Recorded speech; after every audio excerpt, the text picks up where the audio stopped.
নিজেদের সবজি বাগান থেকে টাটকা টাটকা সবজি তুলে যখন নিজের হাতে রান্না করে খাওয়া হয় তখন তার স্বাদ কেমন হতে পারে তা আমাকে অবশ্যই কমেন্টস করে জানাবেন। তো আজকে এই টাটকা সবজির সন্ধানে চলে গেলাম নিজেদের সবজি বাগানে। আর এই সবজি বাগান থেকে বাসা থেকে একটু দূরে, খুব বেশিও দূরে নয়, মাত্র 2 মিনিটের রাস্তা। তো আগে কিন্তু আমাদের এই সবজি বাগান আর রাস্তা একদম সমান ছিল, কিন্তু নতুন রাস্তা সংস্কারের কারণে রাস্তাটি বেশ উঁচা হয়ে গিয়েছে এবং আমাদের সবজি বাগানটা অনেকটা নিচু হয়ে গিয়েছে। আর এখানে কিন্তু কিছুদিন পরে পানি উঠে যাবে। তো পানি ওঠার আগে বেশ কিছু সবজি আমার শ্বশুর এখানে লাগিয়েছে, তার মধ্যে রয়েছে ধুন্দুল, চিচিঙ্গা, ঢ্যাঁড়স।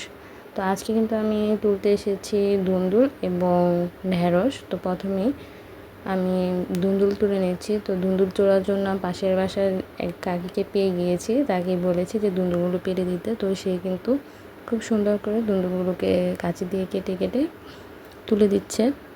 এই ধুন্দুলগুলো তুলতে যতটা সুন্দর লাগছে, খেতে কিন্তু তার থেকেও বেশি ভালো লাগে, কারণ এই ধুন্দুলগুলো একদমই মানে রাসায়নিক সার ছাড়া মানে চাষ করা হয়, সেজন্য এই ধুন্দুলগুলো খেতেও বেশি ভালো লাগে।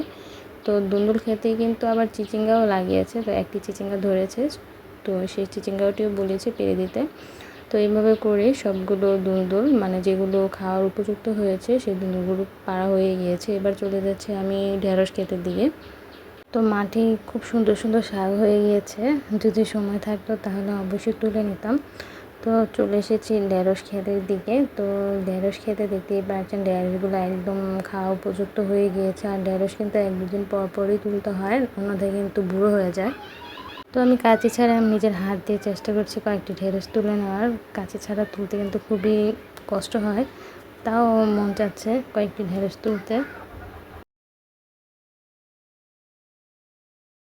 মাশাআল্লাহ, কত সুন্দর এই ঢেঁড়সগুলো, একদম কচি। তো ধুন্দুলের সাথে আমি ঢেঁড়সগুলো রেখে দিচ্ছি। এইভাবে করে কয়েকটি ঢেঁড়স আমি তুলে নিয়েছি। বাকি ঢেঁড়সগুলো কিন্তু পাশের বাড়ির কাকি তুলে দিয়েছিল। আর এই ঢেঁড়সের কথা আপনাদের কি বলবো, জাস্ট এই ঢেঁড়সগুলো যখন আমি ভাজি করেছি তখন এই ঢেঁড়সগুলো একদম মিলে গিয়েছে। আর খাওয়ার স্বাদটা কী বলবো, এতটাই মানে টেস্টি হয়েছে যে আপনাদের মুখে বললে হয়তো বুঝবেন না। অবশ্যই নিজে কিছু না কিছু চাষ করে তারপর সেই সবজি যদি খেয়ে থাকেন তাহলে বুঝবেন যে এর স্বাদ কতটা দুর্দান্ত হতে পারে। তো এর পাশেই কিন্তু আমাদের ডাঁটা শাকের ক্ষেতও রয়েছে। ডাঁটা শাক আর খাওয়ার উপযুক্ত নয়, তা আর তুলছি না। তো বেশ অনেকটা পরিমাণে ঢেঁড়স এখান থেকে তুলে তারপর ঝুড়িতে ঢেলে নিচ্ছি।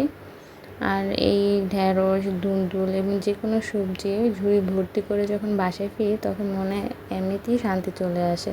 তো ভিডিওটি যদি ভালো লাগে অবশ্যই আমার চ্যানেলটিকে সাবস্ক্রাইব করবেন এবং আমার পাশে থাকবেন। সবাই খুব বেশি ভালো থাকবেন। আল্লাহ হাফিজ।